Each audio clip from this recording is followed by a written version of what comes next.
Handicapper Steve here, handicapping the racing from Will Rogers Downs here on Tuesday. It is the 26th of March 2024. Go look at the 7th race from Will Rogers, but before I get on to that, remember to please follow me on Twitter at Horse Racing Kid 5 for more selections for race courses around the world, and I mean around the world.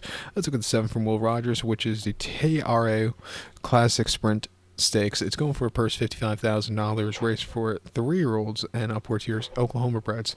Field of 7 horses going the distance of ground of 1,600 meters or a mile on the main track. My top selection here, it's 1,200 meters or 6 furlongs on the main track, not a mile. 6 furlongs main track. My top selection here, I'm going to go with the 1-horse Counters Outlaw. I'm going to go 1726 in the superfecta. 1726 super. Top selection of 1-horse Counters Outlaw.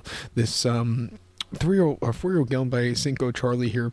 Carrie Haddock trains one. Leonardo Gonzalez gets the mount. The horse's most recent out came the 4th of February. Sam Houston, 6 furlongs in an open company, 50 claimer, and he finished 4th by 8 1/4 lengths that day. You know, he just never got the turn of foot that day. He was with him early on, just kind of yielded late. Maybe he needed the race a little bit off the bench, refreshing him back to state breds, back to Will Rogers, where this horse has run very well in the past. I'm going to give him a shot to find the winner's circle today. 2 back in the allowance race, 36,000, Remington, 6 furlongs, 14th of December.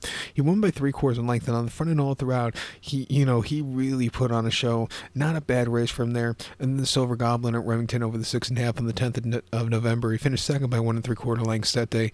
He was with them early on, kind of even a little late. Maybe just couldn't stay the 6.5. They were flying that day, so maybe just couldn't stay the trip there.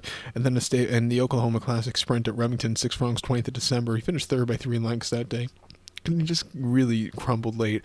I've noticed horses that like this course, they really like this course. He won twice here out of 4 offerings last year. Once in the state bred allowance race on the 4th of April, and then came back to win in late April against Open Company quite nicely from a stupidly wide poster, where that day he put on a show with a 90 at 90 cents to the dollar. That was a very good performance.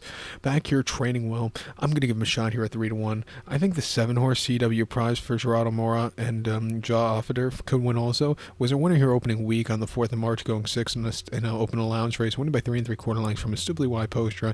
He basically won under cruise control. 2 back in the Jim Thorpe, they tried him a routing trip where he just couldn't stay. His 2 routing trips were just very subpar, never getting the turn of foot.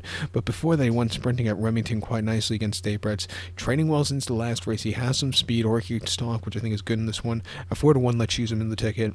But to recount my selection for the 7 from Will Rogers, it's the TRAO Classic Sprint. Going to take the 1-horse Counters Outlaw. Give kudos to the 7-horse CW prize. 1726 super, 17 in the multi-race. So good luck to all, and please follow me on Twitter at Horse Racing Kid 5. Good luck, everyone.